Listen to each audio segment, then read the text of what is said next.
जरा आपको एक और तस्वीर दिखाते हैं जो ये पूरा नैरेटिव जो क्रिएट किया जा रहा है उसे समझने में आपको मदद करेगा। ये तस्वीर आप देख रहे हैं, ये सवालों की फेहरिस्त के नीचे क्या लिखा हुआ है?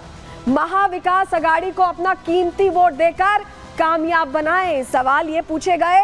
और नीचे क्या लिखा हुआ है वो हाईलाइट करके हम आपको दिखा रहे हैं। यहाँ लिखा हुआ है देखिए, और ये हम हाईलाइट करके आपको दिखा रहे हैं। लेटर में महाविकास अघाड़ी के लिए बाकायदा अपील की गई है, ये तस्वीर में आप देख रहे हैं। लेकिन आपको बताते हैं कि ये जब एनजीओज ये पहुंच रहे हैं, लोगों के बीच पहुंच रहे हैं, तो कैसे उनका ब्रेन वॉश करने की कोशिश कर रहे हैं, कैसे उन्हें भड़का रहे हैं, कैसे गलत नैरेटिव सेट कर रहे हैं। एक बार सुनिए जरा कैसे प्रचारित कर रहे हैं इसे, सुनिए पे। कोई लड़ाई सिर्फ किसी सीट की नहीं है, ये संविधान की हिफाजत की लड़ाई है। पिछले 10 सालों से जो हालत हमारे मुल्क की हो रही है और दिन ब दिन उसके अंदर जो बिगाड़ पैदा हो रहा है, बड़ी साजिश के साथ और बड़ी होशियारी और मक्कारी के साथ पूरा हमारा संविधान को नुकसान पहुंचाया जा रहा है। खासतौर पर हम मुसलमानों के साथ जो हो रहा है, हमें बड़ा दुख होता है। आप लोग जिस फिक्रों को लेकर आए, हमारा हर साथी आपकी शाना बशाना और आपकी कंधे के साथ। तो सुना आपने आखिर में क्या कह रहे हैं कि हमारा हर साथी कंधे से कंधा मिलाकर चले। ये साथ में भीड़ इकट्ठी की जा रही है और किस लिए की जा रही है, चलिए जरा जानकारी हम आपको दे देते हैं। हमने सुनवा तो दिया आपको कि कहा क्या गया है, लेकिन महाराष्ट्र में वोट जिहाद वाली ये साजिश खुलकर की जा रही है। साक्ष्य हमने आपके सामने रख दिए। मौलाना बकायदा फतवा जारी कर रहे हैं और एमवीए को वोट करने के लिए ये फतवे जारी किए जा रहे हैं। ये जो लिस्ट है सवालों की, ये लोगों के बीच बांटी जा रही है और सीधे सीधे बीजेपी के खिलाफ वोट डालने की अपील यहां खुलकर की जा रही है। मौलानाओं से एनडीए के नेता मिल भी रहे हैं क्योंकि समर्थन उन्हें मिल रहा है और चुनाव जीतने के लिए ये ध्रुवीकरण की कोशिश, तुष्टीकरण की कोशिश अलग तरीके से की जा रही है। और आपको बताते हैं, जिस इलाके में भी आपने देखा कि मौलानाओं का पूरा जत्था पहुंच गया और समझाइश करने लगा कि आप ऐसे वोट ना करें, कंधे से कंधा मिलाकर चलें, तमाम बातें जिस इलाके के अंदर की जा रही थी, वहां के जो प्रतिनिधि हैं विनोद शेलार, उनसे हमने बात करने की कोशिश की, उनसे समझने की कोशिश की कि उन्हें क्या लग रहा है, ये हो क्या रहा है। जरा सुनिए वो क्या कह रहे हैं। हम तो पॉलिटिक्स ऑफ डायरेक्ट बेनिफिट कर रहे हैं, तो मौलाना अपनी जगह पे वो करते रहते होंगे, लेकिन लोगों के जीवन में डायरेक्ट बदल लाने का काम हमने किया है, वो लोगों को भारा है। और इसीलिए कुछ मौलाना भी हमको सपोर्ट कर रहे हैं, हमको मिल रहे हैं। मेरे कितने कैंपेन में बुर्का डाल के मुस्लिम बहना आती है, मैं घर घर प्रचार कर रहा हूँ तो मुस्लिम भाई भी आते हैं। तो ये कुछ एरियाज़ में होता होगा, लेकिन मुझे नहीं लगता मालवनी में होगा। तो आपने विनोद शेलार को सुन लिया और वो कॉन्फिडेंट है, लेकिन आपको जरा तस्वीर दिखाते हैं कि कौन अंडर कॉन्फिडेंट है। जरा तस्वीर देखिए।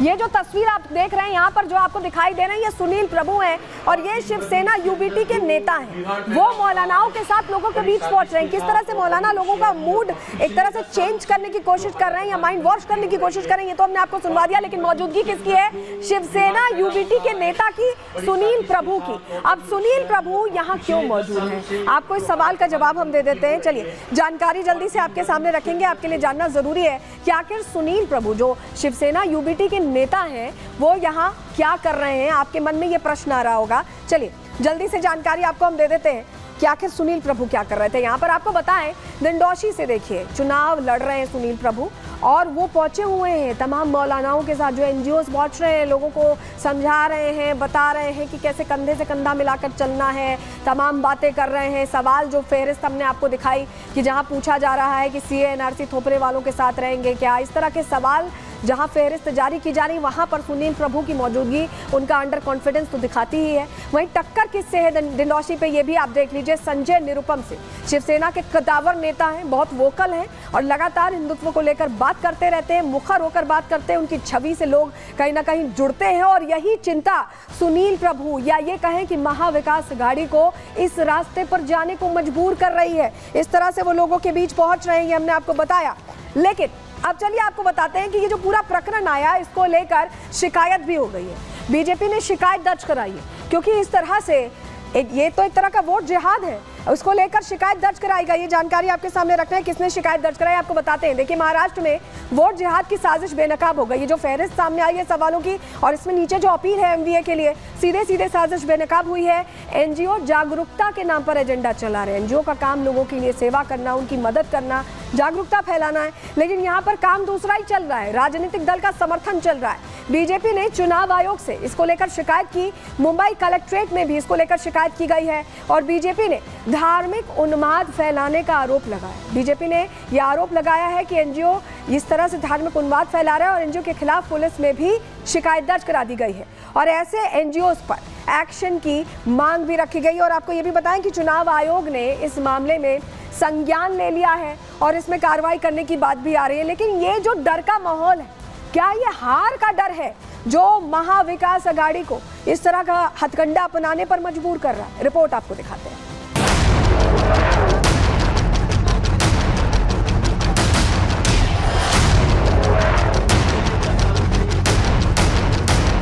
महाराष्ट्र विधानसभा चुनावों में सभी पार्टियों ने अपनी पूरी ताकत झोंक दी है।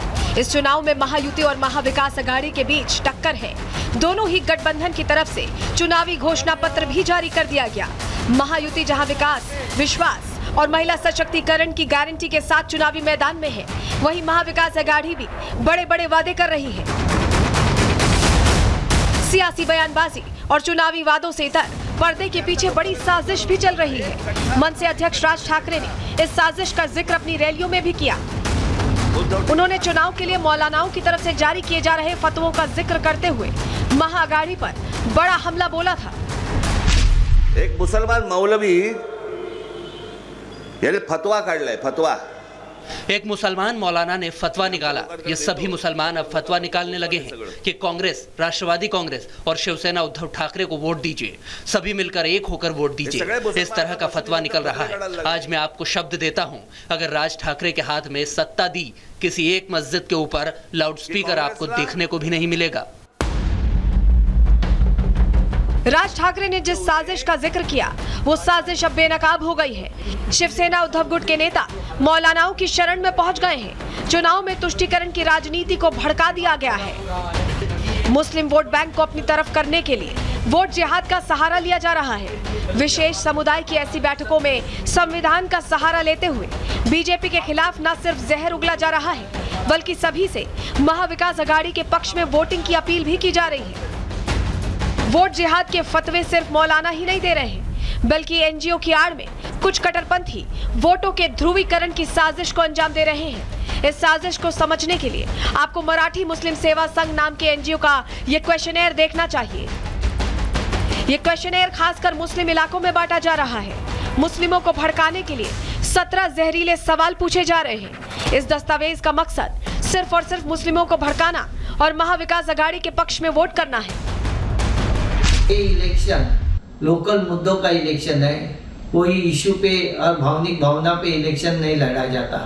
महाराष्ट्र के विकास का और समाज के विकास का इलेक्शन है। इस इलेक्शन में मैं जनता से, हमारे समाज से समझ के जनता को बोलूँगा, जो लोकल कैंडिडेट है किसी भी पार्टी का हो, अगर वो अच्छा है, एकता व अखंडता की भावना उसके अंदर है, तो उसको चुन के महाराष्ट्र के विकास को और महाराष्ट्र को मजबूत करने के लिए काम करना होगा। मराठी मुस्लिम सेवा संघ का यह अध्यक्ष बात तो एकता और अखंडता की कर रहा है, लेकिन इसके मंसूबे जोड़ने वाले नहीं बल्कि तोड़ने वाले हैं, जिसका सबूत है इस लेटर में छपे 17 सवाल। एनजीओ का काम होता है समाज सेवा का, समाज को जोड़ने का, लेकिन फकीर मोहम्मद जैसे लोग एनजीओ की आड़ में सियासी एजेंडा चला रहे हैं।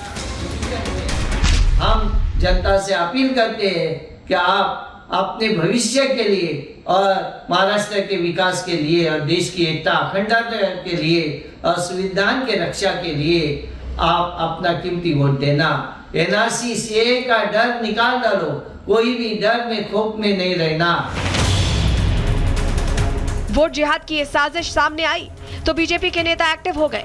किरीट सोमैया ने चुनाव आयोग, मुंबई कलेक्ट्रेट और लोकल थाने में मामले की शिकायत दर्ज कराई। साथ ही ऐसे नफरती एनजीओ पर लगाम लगाने की अपील की। वोट जिहाद के मुद्दे को लेकर के नवघर पुलिस स्टेशन पहुंच चुके हैं। तस्वीरें मैं दिखा रहा हूं कि इनके पास ये शिकायत पत्र है। मराठी मुस्लिम सेवा संघ के खिलाफ इन्होंने जो है आज एक शिकायत दाखिल की है नवघर पुलिस स्टेशन में। वोट जिहाद का मुद्दा जो है भारतीय जनता पार्टी भुनाना चाह रही है। क्या कुछ आपकी शिकायतें हैं? वास्तव में जिस प्रकार से राहुल गांधी और उद्धव ठाकरे ने प्लानिंग करके ये जो मैंने आपको कहा मराठी मुस्लिम सेवा संघ, उसमें लिखा है federation of Maharashtra Muslim NGO. ये 400 एनजीओ गांव-गांव में एक ही भाषा, सबके यही पैम्फलेट है। इसी प्रकार से भारत चुनाव आयोग ने मेरी शिकायत का स्वीकार किया है और मुंबई सिटी कलेक्टर जो रिटर्निंग ऑफिसर है उनको इसकी जांच के आदेश अभी 10:52 को दिए हैं।